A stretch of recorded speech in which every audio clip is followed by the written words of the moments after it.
அமித்ஷாவுடைய ராஜேந்திரத்தெல்லாம் கரைத்து குடித்து விட்டார்ல, அது பக்கம் நம்ம போக முடியாது. சாணக்கியருக்கெல்லாம் பயங்கர சாணக்கியர் அவர் படத்தை கூட ரிலீஸ் விடாம. ஜனவரி வெளியாயிடுமா ஜனநாயகன் தலைவர் வேற நாளைக்கு சிபிஐ சந்திப்பு வேற இருக்கு. அதற்கு பிறகு இந்த சென்சார் இஷ்யூக்கு பின்னாடி யார் இருக்கா, நாளைக்கு சிபிஐ போறது மட்டும் இல்லாம சுப்ரீம் கோர்ட்டுக்கு வந்து கேவிஎன் ப்ரொடக்ஷன் சைட்ல இருந்து அப்பீலுக்கு வேற போறாங்க. அங்க போயிட்டு நம்ம முறையிடுவோம், அங்கேயாச்சும் நமக்கு நீதி கிடைக்குதா பார்க்கலாம் சொல்லி திங்கட்கிழமை அப்பீலுக்கு போறாங்க.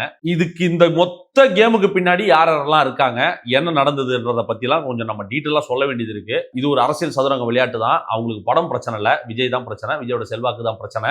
என்னன்றதெல்லாம் இப்ப தெளிவா அவங்களே எக்ஸ்போஸ் ஆக ஆரம்பிச்சிட்டாங்க, நிறைய பேர் சொல்லவும் ஆரம்பிச்சிட்டாங்க. என்ன டீட்டெயில்ன்றத கொஞ்சம் நம்ம டீட்டெயிலா பார்த்தலாம். வாங்க வீடியோக்குள்ள போலாம். மிகப்பெரிய பிரம்மாண்ட எதிர்பார்ப்புல வெளியாக இருந்த ஜனநாயகன் படம் 9ஆம் தேதி ரிலீஸ் ஆகிறதா இருந்தது. பட் ரிலீஸ் ஆகல. அதுக்கான காரணம் என்னன்றது எல்லாருக்கும் தெரியும். சென்சார் சர்டிபிகேட் வரல. யூஏ சர்டிபிகேட் கொடுக்குறோன்னு சொல்லி கொடுக்காம காலம் தாழ்த்தி டிசம்பர் மாசம் 19ஆம் தேதி படத்தை பார்த்துட்டு கட்ஸ் எல்லாம் சொல்லிட்டு 23ஆம் தேதி யூஏ கொடுக்குறோம்லாம் சொல்லிட்டு கொடுக்காம நாள் கடத்திக்கிட்டே வந்து 5ஆம் தேதி வந்து ரிவர்ஸ் கமிட்டிக்கு அனுப்புறோம்னு மெயில் அனுப்புறாங்கன்னா அப்போ இதுல ஏதோ உள்நோக்கம் இருக்குன்றதுக்காக தான் நம்ம கோர்ட்டுக்கே போய் அணுகுனது. ஏன்னா ரிவர்ஸ் கமிட்டிக்கு திரும்ப போனோம்னா படம் ரிலீஸ் ஆகிறதுக்கு 3-4 வாரம் ஆயிடும். அதனாலதான் நீதி கேட்டு தான் நம்ம வந்து கோர்ட்டுக்கு போனோம். இல்லைங்க இவங்க படத்தை பார்த்துட்டு யூஏ கொடுக்குறேன்னு சொல்லிட்டாங்க, அப்ரூவல் ஆயிப்போச்சு. ஏன்னா தனஞ்சயன் மாதிரி திரைப்படத்துல இருக்கக்கூடியவங்க 40-45 வருஷம் எக்ஸ்பீரியன்ஸ் இருக்கக்கூடிய தனஞ்சயன் மாதிரியோ சிவா மாதிரியான ப்ரொடியூசர்ஸ்லாம் வந்து அதை இதனோட பேக் எண்ட் என்ன, இது என்ன, எப்படி இது சென்சார்ன்றது எப்படி ஒர்க் ஆகுன்றதை பத்திலாம் வந்து நிறைய பேர் பேட்டி கொடுத்துருந்தாங்க. அதை வச்சு பார்க்கும்போது இதுக்கு பின்னாடி முழுக்க அரசியல் காரணங்கள் மட்டும்தான் இருக்குன்றத நிறைய பேர் ஓப்பனாவே பொதுவெளியில எடுத்து வச்சுட்டாங்க. அதனாலதான் நம்ம கோர்ட்டுக்கு போனோம். சென்னை உயர்நீதிமன்றத்தில் வந்து இந்த படத்துக்கு நீங்க யூஏ சர்டிபிகேட் கொடுங்கன்னு சொல்லிட்டாங்க. பட் சென்சார் போர்டு வந்து உடனே அப்பீலுக்கு, என்ன வேகமா இந்த சிஸ்டம் ஒர்க் ஆகுது பாருங்க, உடனே அப்பீலுக்கு டிவிஷன் பெஞ்சுக்கு போய் இல்ல இதுக்கு நம்ம அந்த சிங்கிள் ஜட்ஜ் சொன்ன அந்த தீர்ப்பானது எங்களுக்கு சாட்டிஸ்ஃபைடா இல்லை, அதனால நீங்க இதுக்கு தடை கொடுக்கணும்னு சொல்லி அதுக்கு ஸ்டே வாங்கிட்டாங்க. ஸ்டே வாங்கினதோட நம்ம வந்து இப்போ திங்கட்கிழமை, அதாவது நாளை வந்து நம்ம கேவிஎன் ப்ரொடக்ஷன் சார்பா சுப்ரீம் கோர்ட்டுக்கு போறோம். இதெல்லாம் வந்து இதோட கோர் இஷ்யூ. ரைட், எதுக்காக இந்த மாதிரி சில விஷயங்களை இவங்க வந்து பண்ணிக்கிட்டு இருக்காங்க, என்ன காரணம், இவங்களுக்கு என்ன ஜனநாயகன் படத்துல வந்து பிரச்சனையா, இல்ல ஜனநாயகன்ல வந்து சென்ட்ரல் கவர்மெண்ட்டையோ இல்ல ஸ்டேட் கவர்மெண்ட்டையோ இல்ல இந்த இவங்க சொல்லக்கூடிய அந்த மதம் சார்ந்த பிரச்சனைகளோ இல்ல இந்த லோகோ யூகோலாம் சொல்றாங்களா, அதெல்லாம் பிரச்சனையா?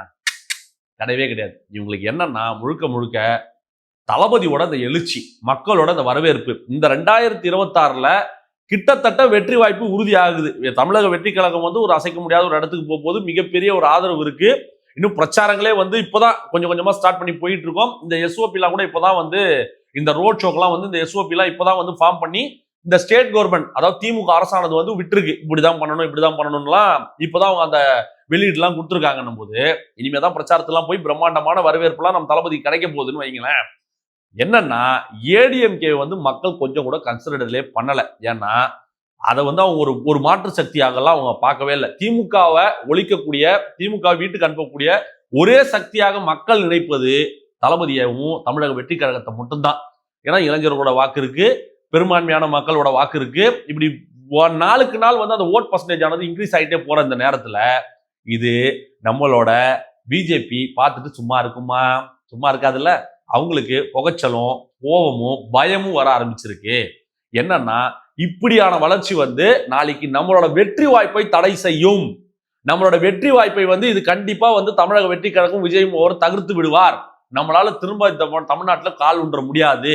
ஏன்னா இந்த 2 கட்சிகளும் ஊழல் பண்ணியிருக்கு. இந்த ஊழல் பண்ணதை வச்சு நம்ம மிரட்டி உருட்டி இத்தனை நாள் ஓட்டிக்கிட்டு இருந்தோம். இப்ப கரைபடாத கரங்கள் வருது. மக்களோட அன்பை சம்பாதிச்சுட்டு ஒருத்தர் வராரு. எம்ஜிஆருக்கு நடந்த மேஜிக் வந்து எங்க இவருக்கு நடந்துருமோ, ஆந்திரால என்டிஆருக்கு நடந்த மேஜிக் எங்க விஜய்க்கு நடந்துருமோன்ற அச்சம் பிஜேபியின் மேலிடத்திற்கும் திரு அமித்ஷா அவர்களுக்கும் வந்துடுச்சு. அதனாலதான் ஒண்ணுமே இல்லாத ஒரு சாதாரண சினிமா சென்சார் கேஸுக்கு இந்தியாவிலேயே மிகப்பெரிய வழக்கறிஞரை வந்து அவங்க ஆஜரா பண்ண வைப்பாங்களா? குஜராத் கலவரத்துக்காகலாம் வந்து போராடி அமித்ஷாவோட ரொம்ப க்ளோஸான ஒரு நண்பரா அவரை வந்து இந்த கேஸுக்கு அப்பீல் பண்ண வைக்கிறாங்கன்னா, அவர் வந்து வாதாடுறாருன்னா அப்போ இதுக்கு பின்னாடி யார் இருக்கான்றத நம்ம புரிஞ்சுக்க வேணாமா? கிட்டத்தட்ட அது உறுதியாகிடுச்சு. எப்படி சொல்றேன்னா, திரு ரங்கராஜ் பாண்டே அவர்கள் ஒரு காணொலி பேசியிருக்காரு. அதை நான் சொல்றதை விட நீங்களும் அந்த காணொலி கொஞ்சம் பாருங்களேன். என்ன உங்களை நம்பி ஒருத்தர் கட்சி ஆரம்பிச்சாருன்னு அவர் படத்தை கூட ரிலீஸ் விடாம 2 காலுக்கு ஆர்டர் வருது, யூஏ சென்சார் கொடுத்துடணும்னு 2:30க்கு அப்பீல் போய் 3 மணிக்கு ஸ்டே வாங்கிட்டாங்க. சென்சார் போர்டு இவ்வளவு வேகமா செயல்பட்டு நான் பார்த்ததுல அமித்ஷாவோட பயங்கர வேகமா சென்சார் போர்டு செயல்படு பயங்கர வேகம். நம்ம போராட வேண்டிய இடமே வேற. எனக்கு தெரிஞ்சு இந்த மாதிரி போராட்டம் எல்லாம் பிரயோஜனப்படுமா தெரியல. அதுல ஒரு ராஜேந்திரம் இருக்கும்னு நினைக்கிறேன், இருந்து போட்டோம். அமித்ஷாவுடைய ராஜேந்திரத்தெல்லாம் கரைத்து குடித்து விட்டார்ல, அது பக்கம் நம்ம போக முடியாது. சாணக்கியருக்கெல்லாம் பயங்கர சாணக்கியர் அவருடைய ராஜேந்திரங்கள் நமக்கு புரியவில்லை. அண்ணன் அமித்ஷா அப்படிதான் சொல்லுவார், தம்பி நீ படிச்ச ஸ்கூல் ஹெட் மாஸ்டர் அண்ணன் என் ராஜேந்திர உனக்கு புரியாதா உட்கார்றா அப்படின்னு சொல்லுவார் போல. அந்த அளவுக்கு கடுமையான வேலையில் இறங்கி பார்த்திருக்காங்க. பாத்தீங்களா, அவரே ஒரு மேடையில சொல்றாரு இதற்கு பின்னாடி யார் இருக்காங்க, மாஸ்டர் மைண்ட் அமித்ஷா. அவரோட வியூகம் எல்லாம் வந்து நம்ம கிட்ட எல்லாம் வந்து எடுபடாது, அவரோட வியூகம் வந்து யாராலையும் கணிக்க முடியாது. அதுக்கு பின்னாடி இந்த சென்சார் இஷ்யூக்கு பின்னாடி இருப்பது முழுக்க முழுக்க அமித்ஷாவும் பிஜேபியும் எடப்பாடி பழனிசாமி அவர்களும் இருக்கிறார் என்ற தகவலும் நமக்கு வந்துகிட்டு இருக்கு.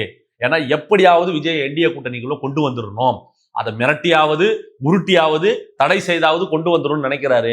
ஆனால் உண்மை என்பது ஒரு பக்கம் இருக்கு இல்லையா, மக்கள் யார் கூட நிக்கிறாங்கன்னு ஒண்ணு இருக்கு இல்லையா, யார் மேல நம்பிக்கை வச்சிருக்காங்கன்னு ஒண்ணு இருக்கு இல்லையா. நீங்க படத்தை தடை பண்ணிட்டா அவர் வந்து பயந்து ஐயோ பயந்துட்டேன் நான் உங்க கூட்டணி வந்துடுன்னு சொல்ற போறாரா? இல்ல நீங்க சிபிஐ வச்சு நீங்க ஒரு விஷயத்த பிளே பண்ணணும்னு நினைச்சா அவர் அதை பார்த்து பயப்பட போறாரா? நியாயம் எந்த பக்கம் இருக்குன்றத எல்லாருக்குமே தெரியும். சிபிஐ என்ன பண்ணிக்கிட்டு இருக்கு, என்னென்ன வேலைகள் பார்த்துக்கிட்டு இருக்காங்கன்ற அப்டேட்ஸும் நிறைய பேர் சொல்லிக்கிட்டு இருக்காங்க, நம்மளும் பார்த்துக்கிட்டு இருக்கோம். இந்த கரூர் ஸ்டாம்பேடுக்கு பின்னாடி என்ன ஒரு பிரச்சனை நடந்தது, அது யார் குற்றவாளி என்றதையும் வந்து சிபிஐ விசாரிச்சுட்டதாகவும் சில தகவல் வந்துகிட்டு இருக்கு. நாளைய தினம் வந்து நம்ம தளபதி அவர்கள் ஒரு விசாரணைக்கு கூப்பிட்டுருக்காங்க, ஒரு விசாரிக்க போறாங்க, அவர் தரப்பு நியாயத்தை கேட்க போறாங்க, அவரோட வியூ என்னன்றதை கேட்க போறாங்க, அதை அவர் சொல்ல போறாரு. அது மட்டும் இல்லாம நம்மளோட திரைப்படத்து சம்பந்தப்பட்ட கேஸும் சுப்ரீம் கோர்ட்ல நாளைக்கு வருது. நாளைய தினம் நம் தளபதி ரசிகர்களுக்கு ரொம்ப ரொம்ப முக்கியமான ஒரு தினமாக அமைய போது. முழுக்க முழுக்க இவங்க ஆப்ரேட் பண்றது எல்லாமே அரசியல் லாபத்திற்காக மட்டும்தான். மதத்தை வந்து புண்படுத்திட்டாரு, லோகோ பயன்படுத்திட்டாருன்றதெல்லாம் சும்மா கட்டுக்கதை. ஏன்னா நேரடியாக வந்து தமிழ் பத்தி, நேரடியாக ஹிந்தியை தாக்கி, நேரடியாக சென்ட்ரல் கவர்மெண்ட்டை தாக்கி வந்த படமான பராசக்தி படத்துக்கே இவங்க சென்சார் கொடுத்துட்டாங்கன்னும் போது இதெல்லாம் அவங்களுக்கு ஒரு பிரச்சனையே கிடையாது. புரியுதுங்களா? இதுல வந்து அவங்களுக்கு இருக்கக்கூடியது ஒரே ஒரு விஷயம் என்னன்னா பயம். அந்த பயத்தினால் காரணத்தினால் மட்டும்தான் இந்த அழுத்தம், இந்த மாதிரி பல அரசியல் அழுத்தங்கள்லாம் நம்ம பார்த்துட்டு தான் இங்க உட்காந்துருக்கோம். அதனால அதுக்கு வந்து பார்த்து பயப்படுறவங்க நாங்களும் கிடையாது, எங்கள் தலைவரும் கிடையாது. நீங்க அடக்கி உடக்கணும்னு நினைச்சாலாம் அடங்குறாள் நம்ம ஆள் கிடையாது. அவர் யாருன்றது வந்து கூடிய விரைவில் இந்த மத்திய சர்க்கார் வந்து தெரிஞ்சுக்கொண்டது இந்த இடத்துல நான் சொல்லிக்கிறேன். இந்த அரசியல் விளையாட்டுல ரொம்ப ரொம்ப கவனமாக இருங்க. இப்போ கூட நம்ம பசங்க வந்து அடிச்சு நொறுக்கிட்டு இருக்காங்க சோசியல் மீடியால. பிஜேபி ஃபியர்ஸ் ஜனநாயகன் சொல்லி ஹேஷ்டாக் போட்டு ட்ரெண்டிங்ல வந்து நிக்குது. காலையில அடிச்சு புழக்க ஆரம்பிச்சிட்டாங்க. இதுல என்னன்னா திமுக காரங்க தான் பாத்தியா உங்களுக்காக நாங்க பேசிட்டோம், பாத்தியா உங்களுக்காக நாங்க செஞ்சிட்டோம், உங்களுக்காக தான் நாங்க தான் பேசுறோம். டேய் எங்களுக்கு தெரியும்டா எப்போ பேசணும், எந்த இடத்துல பேசணும், யார் முன்னாடி பேசணுன்றதெல்லாம். உங்களை மாதிரி அண்டர் கிரவுண்ட் டீலிங் வச்சுக்கிட்டு பிஜேபி எதிர்க்கிறோம்னு சொல்லிக்கிட்டு பின்னாடி போயிட்டு நீங்க வந்து முறவாசல் வேலை பார்க்கறதெல்லாம் எங்களுக்கு தான் தெரியாதுன்னு நினைச்சுக்கிறீங்களா? உங்களோட ரவுடிசம் பார்த்துருப்பீங்க. சமீபத்தில் அண்டாவை போட்டு அடிக்க மாட்டாங்க, என்னை வந்து மிரட்டிட்டாங்க, என்னை பேசவே விட மாட்டாங்க, அண்டா அண்டா அண்டா அண்டான்னு கத்துறாங்க. ஐயோ நீ தானே சொன்ன அண்டான்னு சொல்றாங்க, என்னை கலாய்க்கிறாங்கன்னு. உடனே ஒரு வெளியே வந்துட்டு சேகர் பாபு போன் அடிச்சு அண்ணா என்னை அசிங்கப்படுத்திட்டாங்கண்ணே, ஆளை கூட்டணும்னு சொல்லி அங்கே ஒரு 100 பேரை கூட்டிட்டு வந்து அவர் பாவம் அந்த சூர்யா யார் அது பிஜேபியோட இளைஞரணி மாணவரணியோ இளைஞரணியோ தலைவர், அவரை போட்டு அடிச்சு சொக்கா வைக்காலாம் கீச்சு ஒரு கலோபரத்தை ஏற்படுத்தி வச்சிருக்காங்க. இவங்களுக்கு என்னன்னா எங்களை மீறி பேசினா மக்கள் அடிப்போண்டா நாங்கன்ற மாதிரியான ஒரு பிம்பத்தை கட்டமைக்க பாக்குறாங்க. கேட்டா நான் உன்னை திமுக ஆதரவாளர் சொல்லி பேசியா, உன்னை யாரையா கேட்க போறாங்க? ஏன் பத்திரிகையாளரு ஆதரவாளர்னு உருட்டுற? உன்னை திமுக காரன்னு சொல்லிட்டா ஒரு பையன் ஒரு கேள்வி கேட்க மாட்டான். நீ போய் உட்காந்துட்டு அந்த இடத்துல ஒரு பத்திரிகையாளராக நான் சொல்கிறேன், ஒரு ஊடகவியலாளராக நான் சொல்கிறேன், ஒரு ஆதரவாளராக நான் சொல்கிறேன், ஒரு திராவிட கருத்தியலாளராக நான் சொல்கிறேன், ஒரு பெரியாரின் பேரனாக நான் உன்னை எவன் கேட்டான்? ஒத்தடிமனு ஒத்துக்கிட்டு போ. அது சொல்றதுக்கு நாக்கு கூசுதுனா நாட்டுக்கிட்டு போ. அதை விட்டுட்டு வந்துட்டு நாம் தமிழர் கூட நான் விட்டுருவேன். ஏன்னா அவன் ஒத்துக்கிறான், ஆமாங்க நான் கொத்தடிமை தான், நான் பிச்சை எடுக்கிறேன் தான்ற அவன் ஒத்துக்கிறான். புரியுதா? ஏடிஎம்கே ஆமாங்க நாங்க பிஜேபி கூட கூட்டணி தான் ஒத்துக்கிறான். இந்த திமுகவும் திமுகவோட ஆதரவாளர்களும் தான் தன்னை திமுகன்னு சொல்லிக்கிறதுக்கே நாக்கு கூசுது. திமுக வந்து ஆமாண்டா நாங்க பயந்து தாண்டா இருக்கோம், இடியை பார்த்து நாங்க பயப்படுறோம், இன்கம் டாக்ஸ் நாங்க பார்த்து பயப்படுறோம், சிபிஐ பார்த்து நாங்க பயப்படுறோம்னு சொல்லி ஒத்துக்கிறதுக்கு மனசு இல்லாம வெளியே வந்து சீன போறது. நாங்க யார் தெரியுமான்னு உள்ளுக்குள்ள அங்க நடுக்குது கிடுக்கிட்டுன்னு. அடுத்த வாரம் எல்லாம் பாருங்க களை கட்ட போது பாருங்க. இவங்களோட ஆட்சியை வந்து கூடிய விரைவில் வீட்டுக்கு அனுப்ப போறோம். இங்க இவ்வளவு பிரச்சனை போயிட்டு இருக்கு. தலைவன் வந்து ஒரு குழுவை நியமிச்சிருக்காரு தேர்தலுக்காக. ஸ்பெஷலா அந்த வாக்குறுதி எல்லாம் நம்ம கொடுக்குறோம்ல, அதை பத்தின கலந்து ஆலோசனை செய்யறதுக்காக ஒரு குழு அமைச்சு அவர் அரசியலுக்கான அடுத்த கட்டத்தை நகர்ந்து அவர் போயிட்டே இருக்காரு. இவனுக்கு இன்னமும் உட்காந்து பாத்தியா பயந்துட்டார், பாத்தியா பிஜேபி பார்த்து டேய் யாரா பயந்தா, யார் பயந்தா யார் பயப்படலன்றத கூடிய விரைவில் நீங்க பார்க்க போறீங்க. நண்பர்களே கான்பிடண்டாக இருங்கள், வெற்றி நிச்சயம். மீண்டும் ஒரு சிறப்பான வீடியோவோடு உங்களை வந்து நான் சந்திக்கிறேன். நன்றி, வணக்கம்.